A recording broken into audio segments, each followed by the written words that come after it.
El caso de Venezuela, que nos ha estado ocupando pues ya casi toda la semana luego del pasado domingo que se realizaron las elecciones. Tenemos que el día de ayer se dio a conocer que los gobiernos de Brasil, Colombia y México han exhortado a que el presidente de Venezuela, Nicolás Maduro, quien fue declarado ganador de las elecciones presidenciales, presente los datos muy a fondo sobre los comicios del pasado domingo. A través de un comunicado conjunto, las cancillerías de los tres países cuyos gobiernos están representados por los presidentes Lula da Silva, Gustavo Petro y Andrés Manuel López Obrador, hicieron un llamado a las autoridades electorales de Venezuela para que se genere el avance expedito y se den a conocer públicamente los datos desglosados por mesa de votación. Los tres países destacaron que las controversias deben ser dirimidas por la vía constitucional. Los tres gobiernos llamaron a actores políticos y sociales a exigir la máxima cautela y contención. Esto es muy importante por lo que vamos a escuchar más adelante, porque al menos por parte de Estados Unidos, este llamado a la cautela y a la contención, pues no lo hubo. Bueno, en el comunicado, el posicionamiento de Brasil, Colombia y México dicen que esto es importante porque, pues, como va a haber, ya se pronostican manifestaciones y eventos, pues se tiene que evitar una escalada de episodios violentos. El comunicado concluyó con una expresa seña de absoluto respeto a la soberanía de la voluntad del pueblo venezolano. También reiteraron su disposición para apoyar los esfuerzos de diálogo y búsqueda de acuerdos que beneficien a todo el pueblo de Venezuela. También a esto se sumó lo que pasó el día de ayer porque el gobierno de Estados Unidos anunció que reconoce al opositor venezolano Edmundo González como el ganador de las elecciones en las que la Autoridad Electoral Nacional dio la victoria al presidente Nicolás Maduro y que han sido duramente cuestionadas por falta de transparencia en la difusión de resultados. En un comunicado que publica el secretario de Estado Antony Blinken, se afirma que dada la evidente y abundante evidencia, es claro para los Estados Unidos y más importante, dice este comunicado, para el pueblo venezolano que Edmundo González obtuvo la mayoría de votos en las elecciones presidenciales del pasado 28 de julio. Poco antes de la declaración del gobierno de Estados Unidos, la líder opositora venezolana María Corina Machado dijo que se mantiene bajo resguardo por temor a su vida y a su libertad ante la escalada de ataques de las autoridades de Venezuela que han pedido su detención y la han acusado de delincuente y fascista. Esto tras las insistentes quejas de la oposición por la falta de transparencia en estos resultados de las elecciones venezolanas. Machado y el candidato opositor Edmundo González tuvieron su última aparición pública el pasado martes durante un acto masivo que dieron con sus simpatizantes en las calles de Caracas, Venezuela. Desde ese momento no se les había vuelto a ver y el día de ayer se publica un texto en The Wall Street Journal en el que se lee, y es un texto también de Machado. Escribo esto desde la clandestinidad, temiendo por mi vida, mi libertad y la de mis compatriotas de la dictadura liderada por Nicolás Maduro. A esto se suma también lo que dio a conocer el pasado miércoles el presidente Nicolás Maduro, quien la acusó en una rueda de prensa de promover las protestas que se desataron luego de que el Consejo Nacional Electoral proclamó la victoria de Maduro en los comicios. La acusó de terrorista y le pidió que haya justicia justa. Estos son todo el contexto en el que nos encontramos y con lo cual el día de ayer el gobierno de Estados Unidos reconoce la victoria del candidato, al menos desde el comunicado que emite el secretario de Estado Antony Blinken. Pues sí, sorpresivo porque hasta antes de este comunicado, tanto Kamala Harris como Joe Biden habían tenido como una actitud un tanto más de reserva frente a los conflictos, aunque, o sea, era de esperarse que Estados Unidos tomara partido desde el minuto uno, al igual que lo ha hecho pues la oposición de Venezuela, porque pues por lo regular han ido hermanados, pero pues se habían como estado esperando hasta el día de ayer en el que sale Antony Blinken, que pues es nada más y nada menos que el secretario de Estado, y dice ya, nosotros reconocemos a la oposición como ganadora en Venezuela. Ahora, siguiéndonos con lo que ocurrió el día de hoy, el presidente López Obrador habló esta mañana en Palacio Nacional sobre el diálogo que sostuvo con sus homólogos de Brasil y de Colombia, y el presidente López Obrador dijo que coincidieron sobre todo en el objetivo de evitar la violencia. en actuar con cuidado y prudencia y esperar el resultado de las autoridades electorales. También agregó que insistirán en la presentación de las actas para que todo sea verificable. Esta posición también, y lo hemos comentado a lo largo de la semana, es la en la que ha estado México desde el propio lunes, que ya se le pedía un posicionamiento al presidente López Obrador, que es hasta que se transparente la elección. Nos vamos a esperar nosotros para ya decir sí o no, pero también en ese mismo escenario condenar el injerencismo. Entonces, el presidente López Obrador dice que en la llamada que tuvieron ayer también coincidieron Brasil, Colombia y México en que deben siempre hacer estos señalamientos de que no están de acuerdo con el intervencionismo de otros países. Y se refirió en específico al pronunciamiento de Antony Blinken. El presidente dijo que fue una imprudencia. Vamos a escucharlo. Se llevó a cabo esta conversación con el presidente Lula, con el presidente Petro de Brasil y Colombia sobre el tema de Venezuela. Creo que hubo acuerdo en que lo más importante es evitar la violencia. Nosotros insistimos mucho y se coincidió, los tres sostenemos que hay que evitar la violencia. Por eso incluso en el comunicado se habla de actuar con prudencia,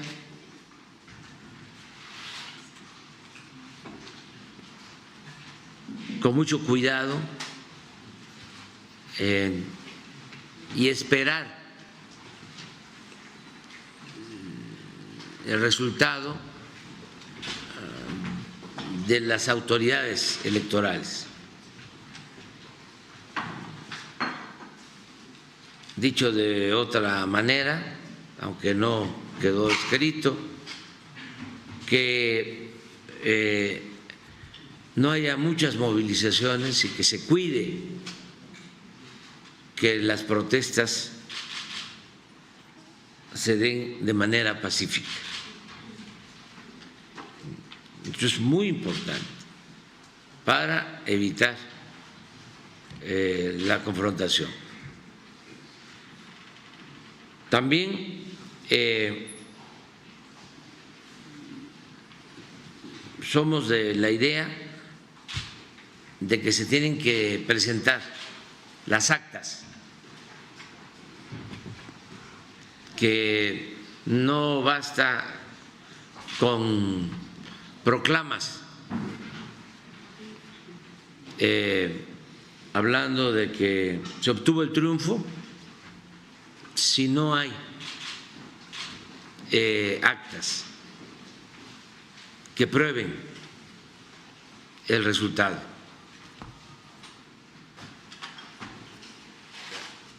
Ya la autoridad electoral en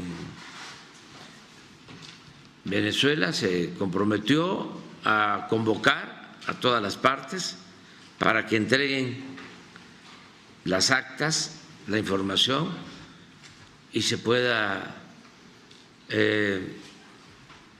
verificar lo que sostienen las partes y que la autoridad competente sea la que dé a conocer cuántas actas hay y cuáles son los resultados. Ese es un proceso que afortunadamente han aceptado las autoridades electorales de Venezuela a iniciar. Tengo la información el día de hoy. Así es, ¿verdad? Sí, hoy a las 2 de la tarde el Tribunal Constitucional está llamando a todos los candidatos opositores y a todos los partidos a que presenten toda la evidencia que tengan para que ellos ya hagan un recuento final. Eso es lo que nosotros pensamos y hacemos un llamado respetuoso a todos los gobiernos para que no haya intervencionismo. Ningún gobierno está autorizado, no es legal, no es legítimo el emitir un fallo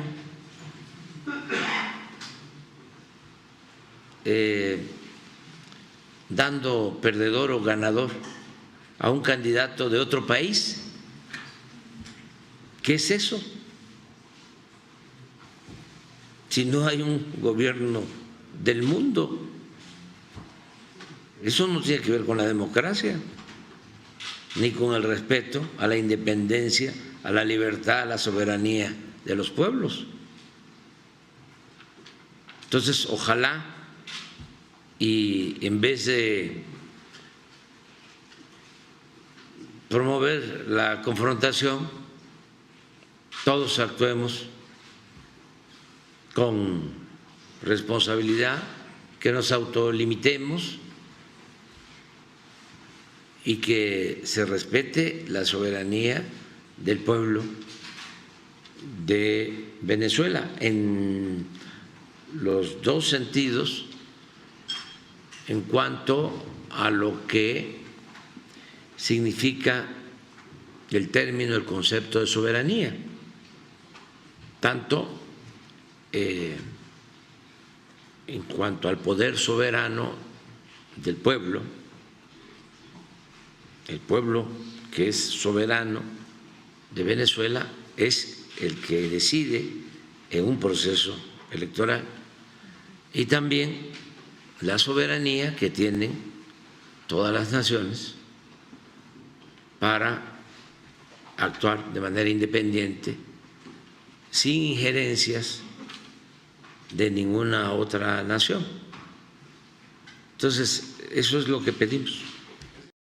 Esta es parte de una primera declaración que da esta mañana el presidente Andrés Manuel López Obrador. Es la primera pregunta que le hacen sobre esta reunión por teléfono que tuvieron el día de ayer los presidentes de Brasil, de Colombia y de México, que terminan dando este comunicado pidiendo pues también que se espere hasta el resultado final, que no haya violencia, como lo acabamos de escuchar por parte del presidente López Obrador, pero más adelante, y ya empezaba a hacer referencia en estas primeras declaraciones que daba sobre el posicionamiento que tenía Estados Unidos. Pero ya más adelante, el presidente retoma el tema de Venezuela y dijo que es una vergüenza que 3 días después de la elección, la OEA sentenciara un resultado sin ninguna prueba. Agregó, y con todo respeto dijo, que lo del Departamento de Estado fue un exceso, esta decisión de ya decir que el presidente de Venezuela para ellos y de reconocer a la oposición como la ganadora en estas elecciones, dijo que no les corresponde y que esos días en los que se esperaba contar con el reconocimiento de un país extranjero ya pasaron, que ahora el reconocimiento debe ser por parte de la ciudadanía, del pueblo. Vamos a escuchar parte de estos comentarios que dio el presidente López Obrador en su conferencia de prensa de esta mañana. Las oligarquías en el mundo han ido controlando a todos estos organismos. Lo de la OEA de Venezuela es una vergüenza. ¿Cómo hay una elección en un país y un domingo y el martes ya el secretario general de la OEA ya está sentenciando sin ninguna prueba? No solo sentenciando, sino ya calificando la elección, ya dando como triunfador a un candidato.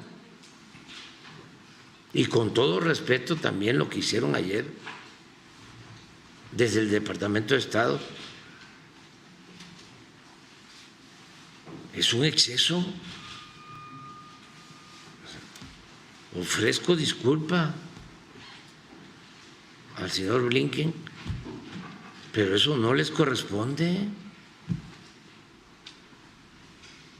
Se están extralimitando.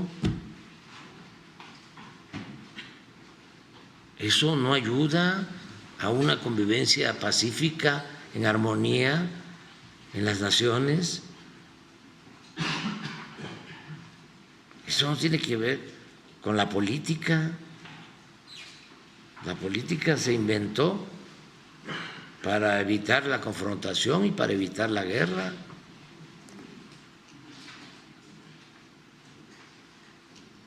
O sea, ¿dónde está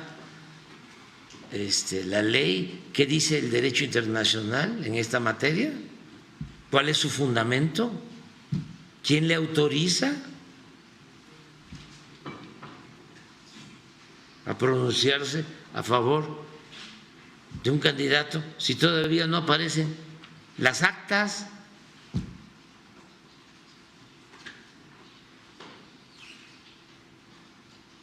Antes, yo recuerdo que, bueno, no recuerdo, he leído, porque estoy joven,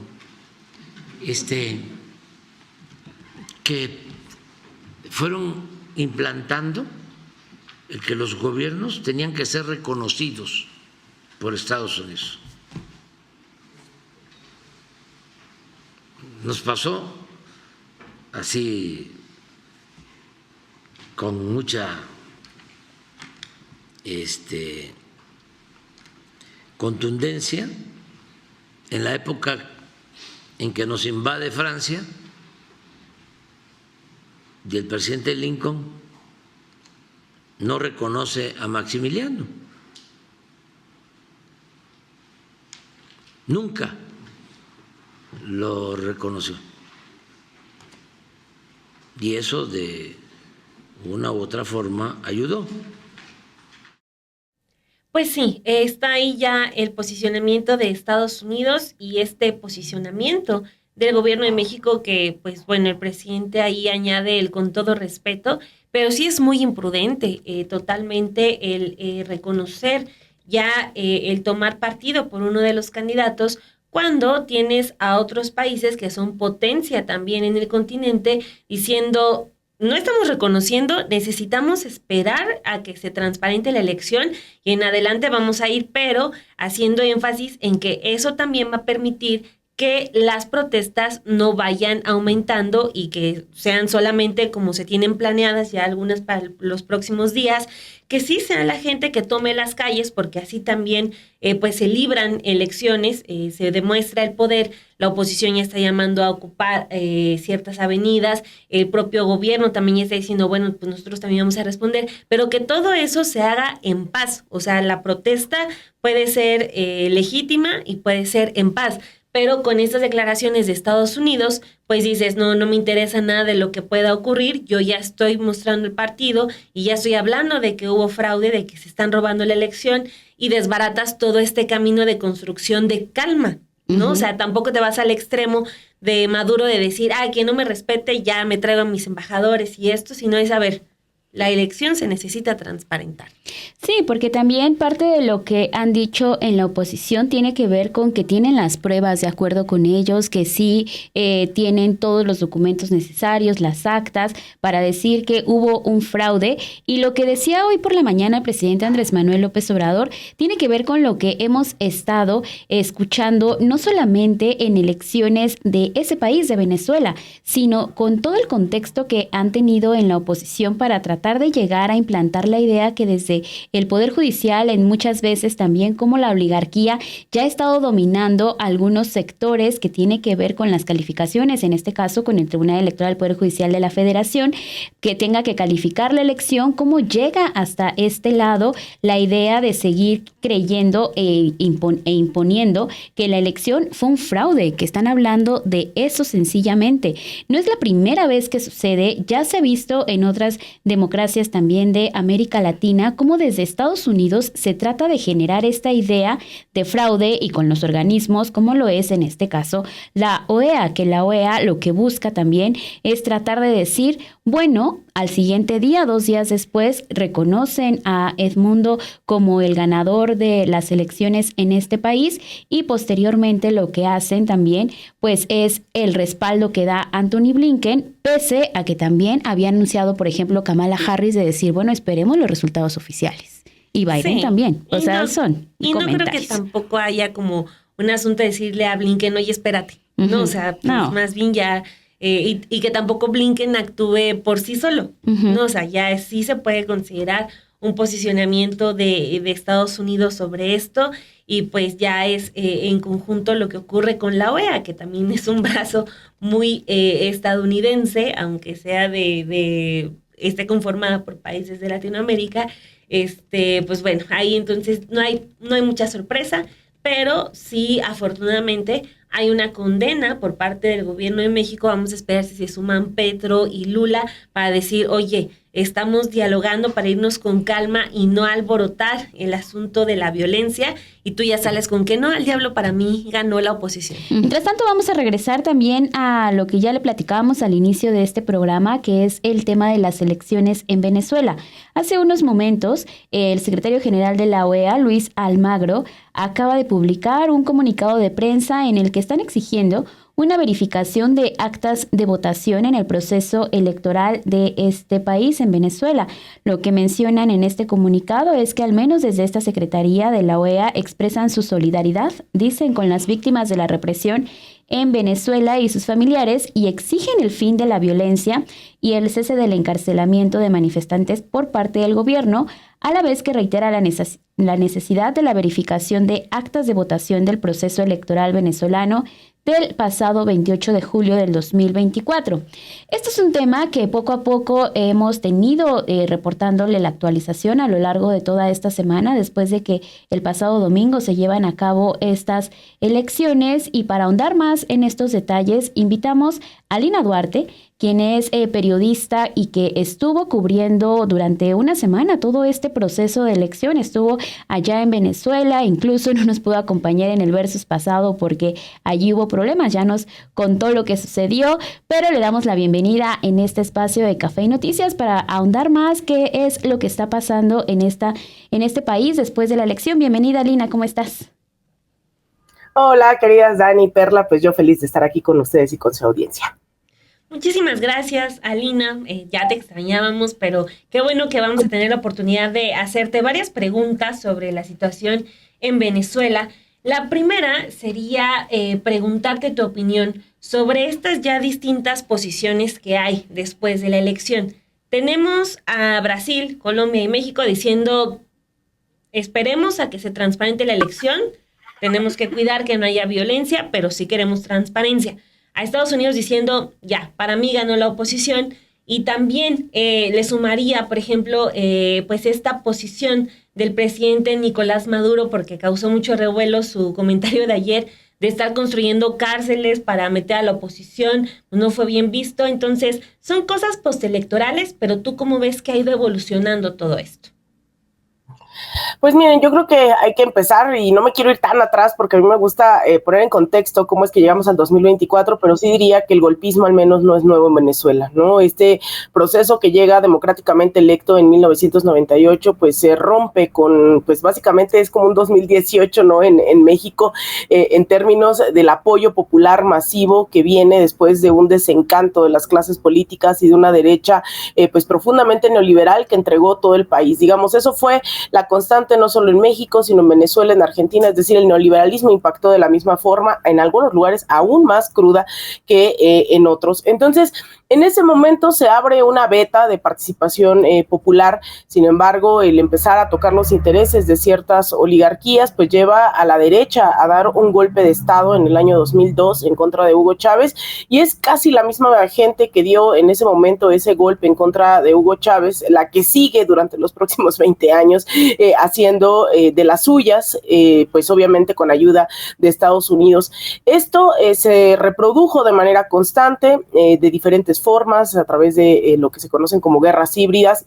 y sobre todo de una derecha en la cual estaría caracterizada María Corina Machado, que han estado pidiendo un bloqueo, sanciones a Estados Unidos que le ha costado pues hambre, incluso muerte también a muchos miles de venezolanos y venezolanas durante los últimos años.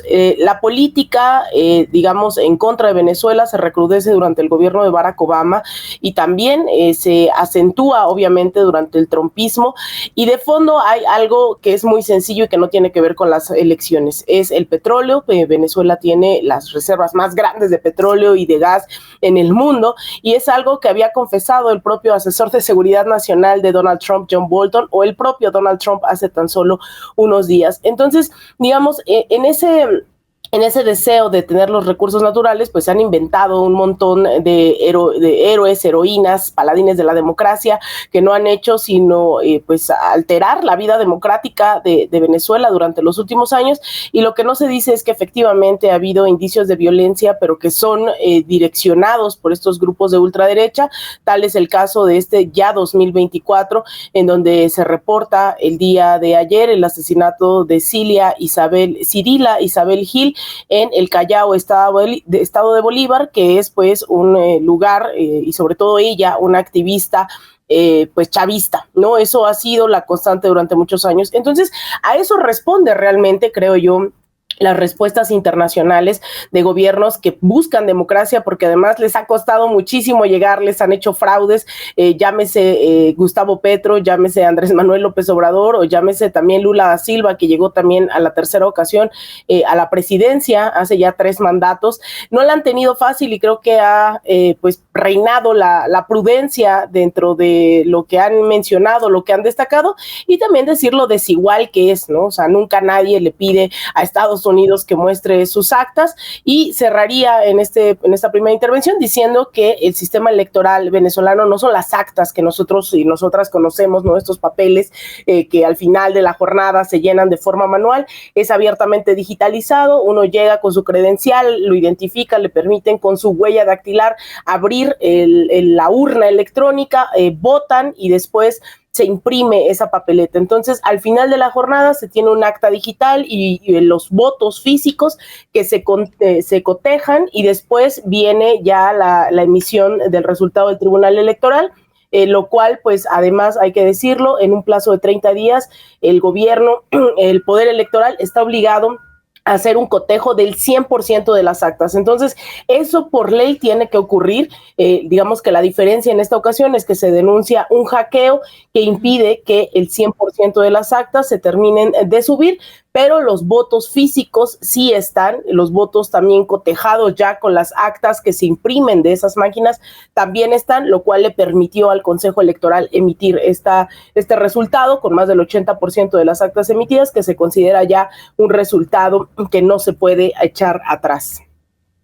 Alina, también lo que hemos visto en esta semana, y también tomando en cuenta lo que ha pasado, y como ya lo explicabas tú hace unos momentos, ¿cuál es esta maquinaria que echan a andar desde las oligarquías? Es decir, cómo están ellos también armados y articulados para, desde medios de comunicación, organizaciones también. Ya vemos ahorita todos los comunicados que ha lanzado la OEA, que tratan de generar esta idea de que estamos viendo un fraude. No es únicamente en Venezuela, lo decías hace un momento, sino incluso aquí en México. Hasta el presidente López Obrador regresó a ese momento del 2006, cuando se habló de un fraude para él, y cuando vimos este fraude con organismos también que lo avalaron por parte de darle la presidencia a Felipe Calderón. Entonces, ¿cómo es esta maquinaria y cómo la echan a andar para, desde ciertos puntos, no nada más en Venezuela, generar esta idea de que hay un fraude?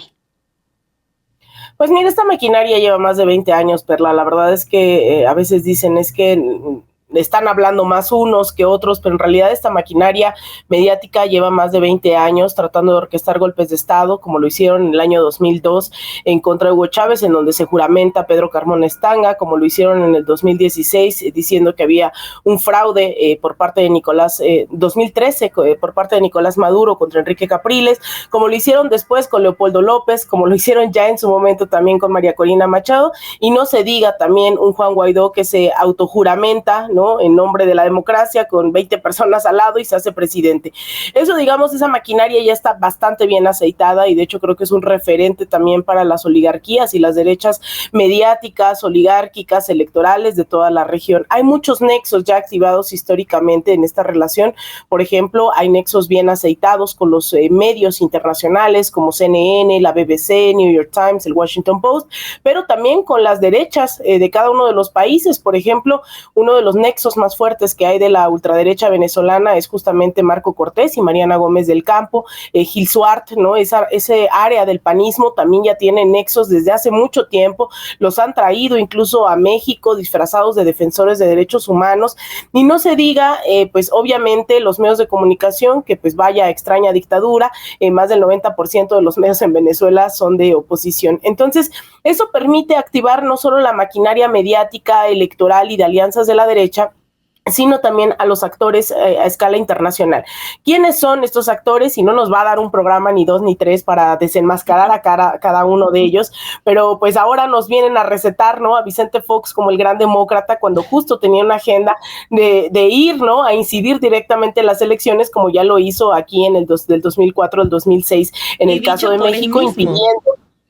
Exactamente, y es un antidemócrata confeso, ¿no? Ese es, digamos, son los Vicente Fox de la región, quienes acudían con una agenda del mismo tipo a las elecciones en Venezuela, no estaban acreditados y se les impide el paso. Eso no evitó que más de 1,000 personas estuviéramos de diferentes países revisando las urnas. Yo revisé al menos más de 10 centros electorales, y de esas 1,000 personas, no hay una de ellas que tenga una sola prueba de que hubo un fraude. O sea, me parece también absoluto, hay que pues, hacer a un lado esa narrativa de que no hubo observación electoral. Hubo de verdad, una misión de observación impresionante.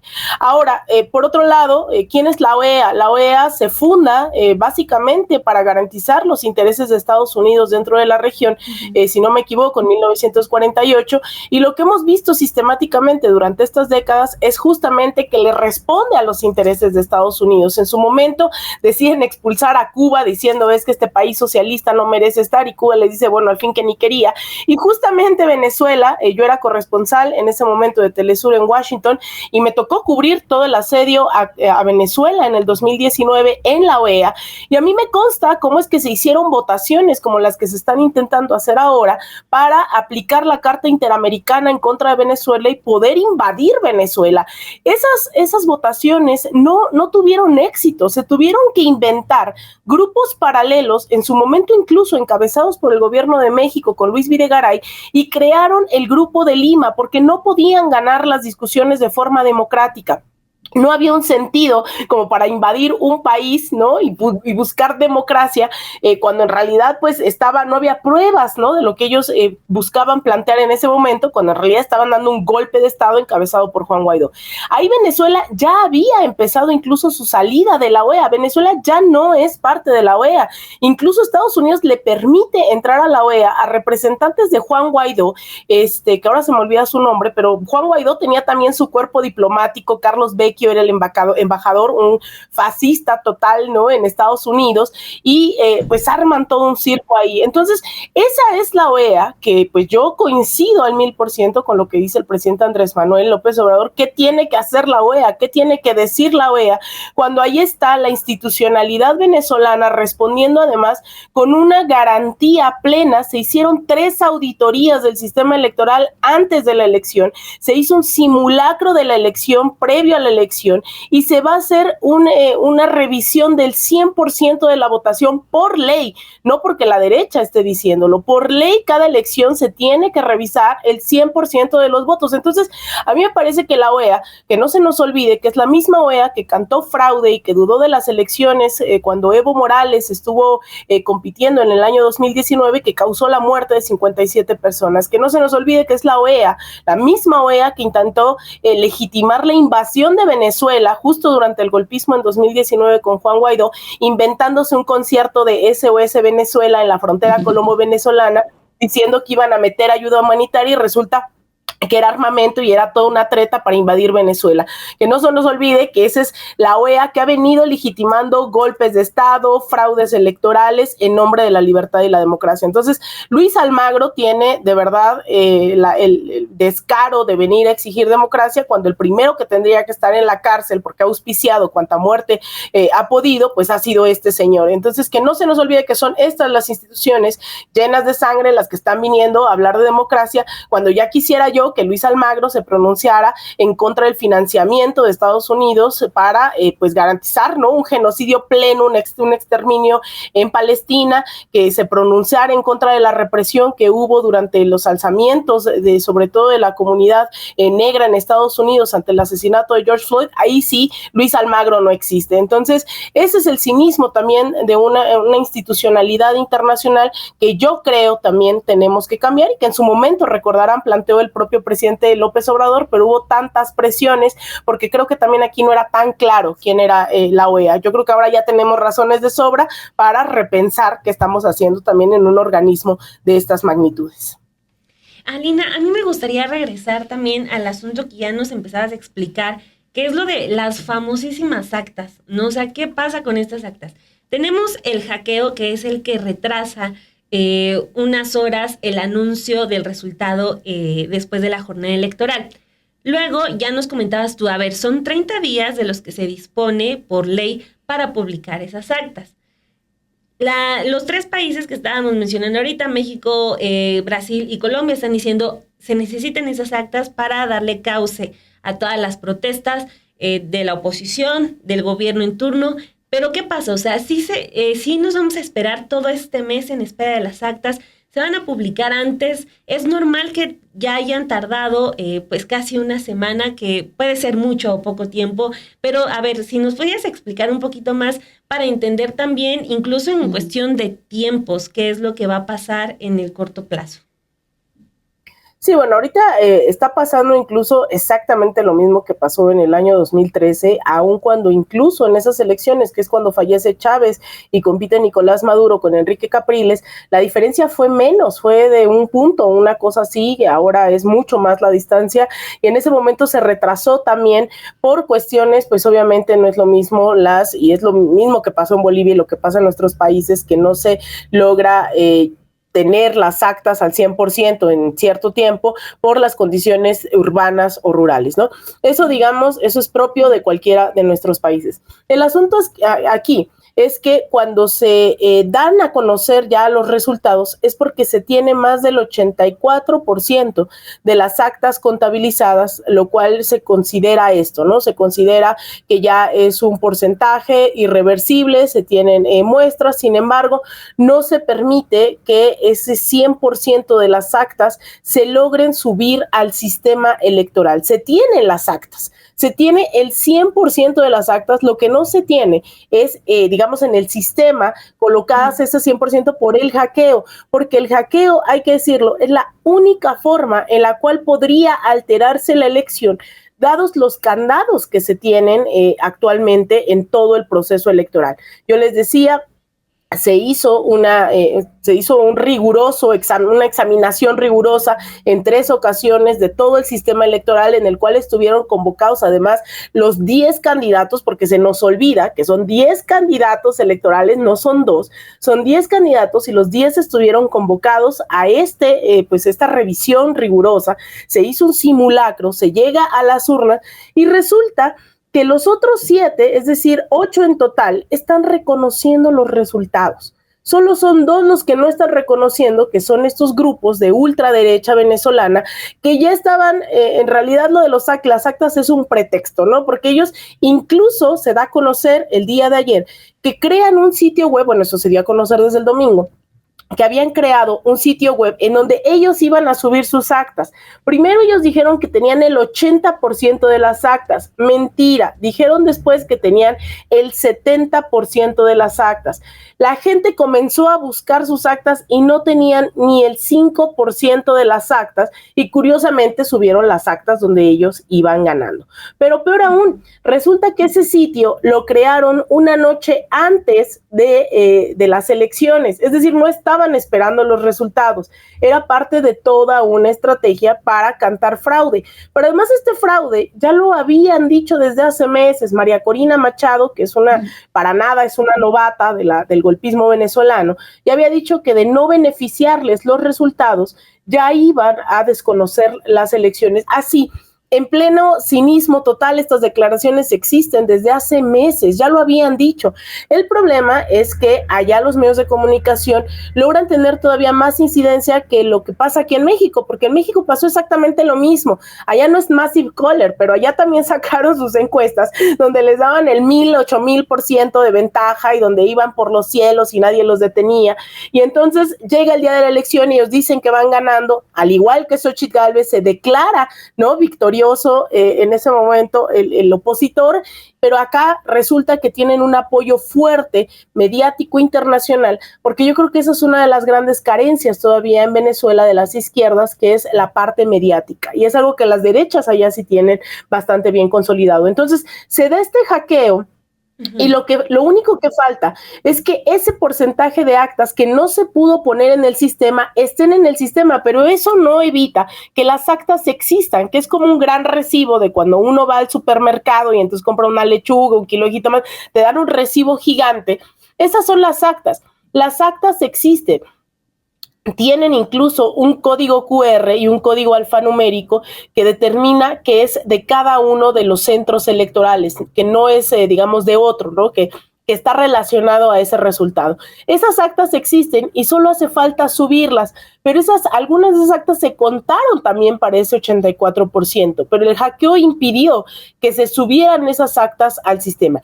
Entonces, por ley tienen 30 días hábiles para dar a conocer todavía el 100% de resultados, pero no solo tienen 30 días, están obligados a los 30 días a hacer nuevamente una revisión del 100% de los votos, y eso va a ocurrir, además, incluso ayer ante el tribunal, o anteayer ante el tribunal electoral, el presidente Nicolás Maduro llama a todos los opositores a presentarse el día de hoy a las 2 de la tarde, es decir, en 2 horas, hora de Venezuela, para que den seguimiento a esto, ante los ojos de todo el mundo, que esté el escrutinio abierto, que se den a conocer el 100% de las actas, que se dé a conocer todo lo que se tenga que dar a conocer. Pero insisto, esto no se trata de las actas, se trata de un grupúsculo minoritario en Venezuela que no está dispuesto a aceptar los resultados cuando no les convengan. Esta es la elección número 32 o 33, si no me equivoco, que se han dado en 25 años. Y aun cuando han perdido, el chavismo ha reconocido los resultados. El problema es que estos sectores de ultraderecha minoritarios están dispuestos a ver arder absolutamente todo, y es lo que están haciendo. Aun cuando no fue generalizada, porque ya no hay, no fueron generalizadas estas protestas, yo les pregunto y le pregunto a la audiencia, ¿en qué sirve salir a quemar hospitales, quemar escuelas, eso cómo hace un país más democrático, ¿no? Esos son los actos de desestabilización que se están llevando a cabo, contrario a protestas que además en cualquier democracia tendrían que ser no solo posibles, sino legítimas, normales. Esas se dan, pero el problema es que hay un grupúsculo, y a mí me sorprende mucho, y por eso es que ya no existen, porque no tienen peso dentro de la población. La gente está ya cansada de que elección tras elección hagan exactamente lo mismo. Esto no es sobre las actas, esto es sobre que la ultraderecha venezolana está dispuesta a mermar la democracia con todo lo que tengan a su alcance en Venezuela.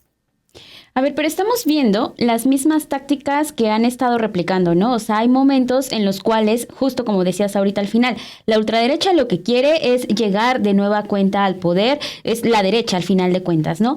Pero como también los gobiernos de izquierda se han estado organizando para hacerle frente. Creo que con todo lo que hemos estado platicando hasta este punto y el contexto que nos has dado, cada elección que venga siempre van a haber este tipo de acciones, como también en Venezuela, que tú estuviste de aquel lado, se han estado organizando para tratar de hacerle frente y tratar de responder y legitimar este resultado de la elección, Alina. Mira, eso es bien difícil, Perla, porque lamentablemente yo veo cómo es que aquí los medios orquestan campañas como estas, cómo es que las derechas en Brasil, en Colombia, hacen lo mismo y logramos discernir entre esos grupos. Sin embargo, el estigma en contra de la revolución bolivariana es brutal, ¿no? Y podríamos estar aquí hablando 2 horas y no haríamos contrapeso mínimo ni del 0.00009% a lo que se ha venido haciendo durante 20 años. Y yo lo decía, la razón es sencilla y es el petróleo y es el gas, son las reservas más grandes, ¿no? En estos temas, y además Venezuela está peleando por su soberanía en el Esequibo, una parte, ¿no? De que tiene con la Guyana, en donde también pues hay grandes reservas de minerales, no solamente petróleo y gas, sino otros tantos. Entonces esto va más allá. Las campañas han sido brutales, como en su momento lo fueron en el 2006 también aquí en México, en el 2012. Es decir, aquí ya lo hemos experimentado, pero Venezuela tiene la gran infortuna de tener grandes recursos naturales. Y eso es algo que no se le perdona por parte de los gobiernos, porque además Venezuela históricamente es una economía rentista que vive del petróleo, de los años coloniales y acaso de tabaco, por ejemplo, de cacao, pero en la época moderna, en los últimos siglos, pues tiene que ver con el desarrollo petrolero. Y eso es algo que ha costado bastante y que puso un alto una vez que llega Hugo Chávez. Pero no solo eso, se ha alterado los intereses de muchísimas de las oligarquías en muchísimos aspectos, en el que tú me digas, sea la farmacia, sea la educación, sea la salud, sea la vivienda, por ejemplo, ha trastocado muchísimos intereses y lo sigue haciendo y está generando además un mal ejemplo para la región.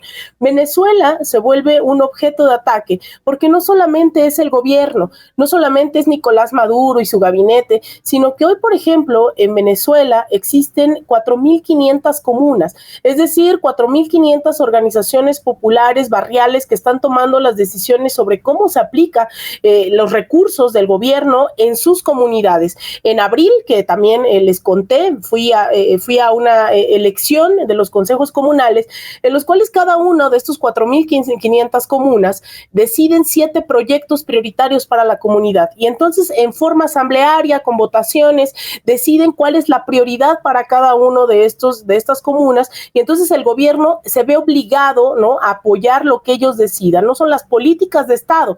Estamos ya en una transición de poder popular, de política comunal. Además, y eso es muy importante decirlo, si no han podido terminar de invadir Venezuela como quisieran, es porque también hay una alianza muy fuerte heredada del chavismo, una alianza que le denominan cívico-militar, y hay 4,5 millones de más de 4 millones de milicianos y milicianas. En el 2019, unos marines que habían trabajado para la Casa Blanca deciden tratar de ingresar a Venezuela por Chuao, ¿no?, por las costas venezolanas, y son milicianos pescadores los que los detienen. Esas imágenes son, a mí me parece, parte, ¿no?, icónica de esa resistencia, donde con redes, ¿no?, de pescar, terminan deteniendo a marines estadounidenses que buscaban desestabilizar Venezuela. Entonces, hay una nueva reconfiguración del poder popular que ha brindado mucha luz a muchos procesos en los últimos 25 años. Entonces, el que se organicen los gobiernos tiene que ver también, de izquierda, tiene que ver también con que creo que en la izquierda de América Latina también tiene que haber una necesidad de informarnos, porque ¿qué nos llega de los medios de comunicación? El gran éxodo migratorio de Venezuela, que es una realidad y que existe. Pero no podemos no hablar de éxodo sin hablar de que hay 950 denominadas sanciones económicas financieras en contra de Venezuela. Nicolás Maduro vivió lo que ni siquiera Hugo Chávez vivió, que fue una afrenta financiera, política, económica e incluso ideológica. El barril de petróleo cuando estuvo Hugo Chávez estaba mucho más de $100 arriba, y durante Nicolás Maduro llegó a estar incluso entre 10, 15 dólares el barril, siendo una economía profundamente petrolera, rentista. Evidentemente eso disminuyó los ingresos, pero además a Venezuela se le impide comprar, por ejemplo, durante la pandemia, las medicinas, los insumos, ¿no?, las pruebas PCR, las vacunas, aun cuando consiguieron dinero, aun con estas condiciones. Si no sabemos de ese bloqueo financiero en contra de Venezuela, es como exigirle a Cuba por qué no está produciendo automóviles y demás, ¿no?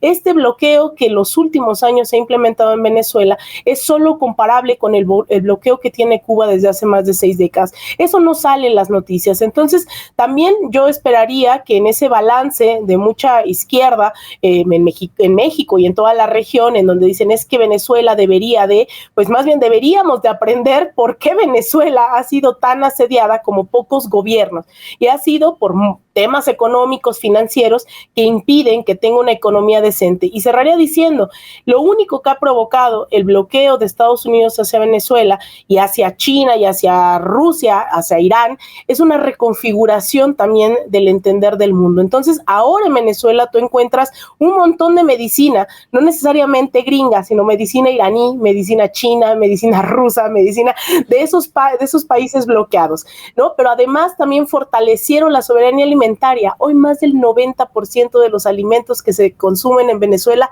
son producidos en Venezuela. Entonces, el imperialismo estadounidense también terminó fomentando, ¿no?, esos ciclos de producción en Venezuela, pues en tiempo récord, ¿no?, dado este asedio. Entonces, hay mucho que hablar, hay muchos estigmas que acabar, y también, bueno, temas de contradicciones de los procesos como en cualquiera, pues sí, ¿no?, se le reclama mucho al gobierno que haya mucha burocracia, que el poder comunal pues no logra avanzar porque ya se enfrenta, ¿no?, a ciertas personas que dicen, pues yo soy la revolución, no las comunas. Entonces ya existen, ¿no?, esos choques, pero bueno, hay un montón de cosas que hablar también de Venezuela, y no solo de estas elecciones, que creo que será importante que aprovechemos esta fisura para tratar de poner un montón de temas sobre la mesa. Sí, sin duda. Lo comentábamos en el versus que no estuviste, que o sea, para conocer un dato de Venezuela tienes que librar todo un pantano de fake news para encontrar un dato, ¿no? Entonces, claro que hay que seguir hablando del tema, y muchísimas gracias por regalarnos estos minutos de tu mañana, Lina. La audiencia también nos estaba diciendo, inviten a Lina, así que cumplimos, y de verdad, muchas gracias. No, hombre, gracias a ustedes, chicas, y pues seguimos ahí hablando, para eso estamos, y un abrazo a toda la audiencia, y nos vemos el próximo martes ahí en Versus. Chao. Nos vemos el martes, Alina. Gracias.